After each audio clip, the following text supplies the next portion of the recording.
Alors moi je suis travailleuse sociale de formation, j'ai créé Logivité en 2007, c'était pas très longtemps après la naissance de ma deuxième fille. Moi je travaillais pour les enfants avant de créer mon service et lors de mes différentes formations j'avais fait un stage dans une maison de retraite, c'était pas encore des EHPAD, une super maison de retraite, mais j'avais perçu quand même que les gens étaient dans cette maison, ils y étaient bien, mais ils l'avaient pas forcément choisi. Et donc ça m'est revenu et j'ai eu envie d'être dans le choix des gens et que quand le choix des gens c'était de rester chez eux, de les aider à ce que ce soit possible.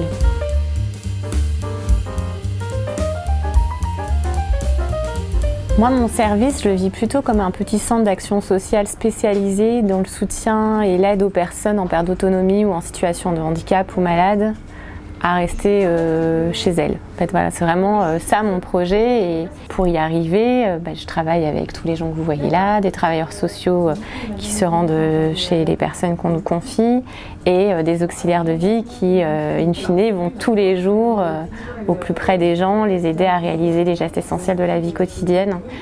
Je crois qu'on est de plus en plus de directeurs de services et de services d'aide à domicile à penser que le lien est indispensable et qu'en fait il faut que l'auxiliaire de vie et la personne soutenue se connaissent, se fassent confiance. Voilà, ce lien-là, il est précieux pour que les choses se passent le mieux possible. Et ça, je pense que cette dimension, elle est vraiment autant à prendre en compte que tout le reste et que toute la partie vitale, la notion de lien et d'attachement. Voilà.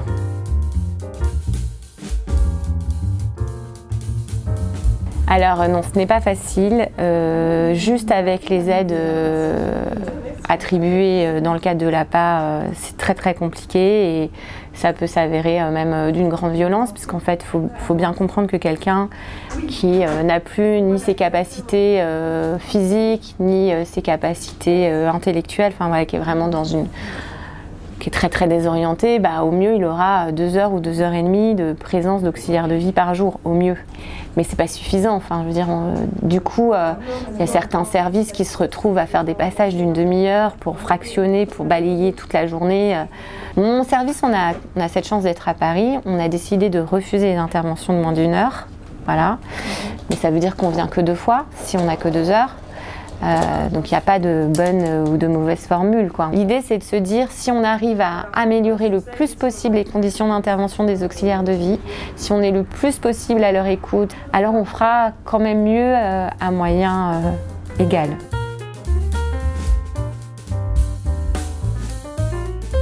Ce qui me plaît beaucoup, c'est que mon travail a beaucoup de sens et que non seulement je me sens utile pour les gens qui veulent rester chez eux et qui sont souvent dans des difficultés compliquées, leur famille, tout ça, voilà. Mais je me sens super utile aussi vis-à-vis des auxiliaires de vie, vis-à-vis de l'équipe. Et en fait, ça c'est un truc que j'avais pas bien mesuré quand j'ai commencé cette aventure, que de devenir employeur, ça me donnait une flèche supplémentaire à mon arc pour aider des femmes, parce que c'est essentiellement des femmes qui composent mon équipe. Et les accompagner dans tout un tas de choses qu'elles auraient dû... c'est juste être un coup de pouce à un moment donné sur une route et ça me plaît beaucoup. Alors, il n'y a pas longtemps, j'ai écouté une intervention de quelqu'un que j'adore qui racontait que, je ne sais plus quel sociologue, disait que les vieux étaient des immigrés du temps. Je trouvais ça hyper joli et je trouve que c'est d'autant plus vrai quand on regarde les objets avec lesquels ils ont grandi. Et quand je me disais qu'en fait ces gens, ils ont vu arriver tour à tour, ils sont nés avec la radio, ils ont vu arriver la télévision noir et blanc, puis ensuite la télévision couleur, et puis ensuite, voilà. Moi je trouvais ça très joli d'être entourée de tous ces vieux objets, et puis aussi des photos de ces gens, voilà, les photos qui sont au mur, c'est beaucoup de gens de ma famille, de gens âgés ou décédés dans ma famille, et pas que ma famille, d'ailleurs il y a une partie de l'équipe qui a du coup apporté ces photos à elle. pour se dire que oui, les gens âgés dont on s'occupe aujourd'hui n'ont pas toujours été vieux, ils ont été jeunes, ils ont été les enfants d'eux, ils ont été les parents d'eux, ils ont eu une vie comme la nôtre, voilà. Et puis à un moment donné, l'âge faisant, ou la maladie faisant, ou un pépin de la vie faisant, ils ont besoin d'être soutenus, aidés, accompagnés, mais on ne peut pas les voir que sous ce prisme-là, quoi.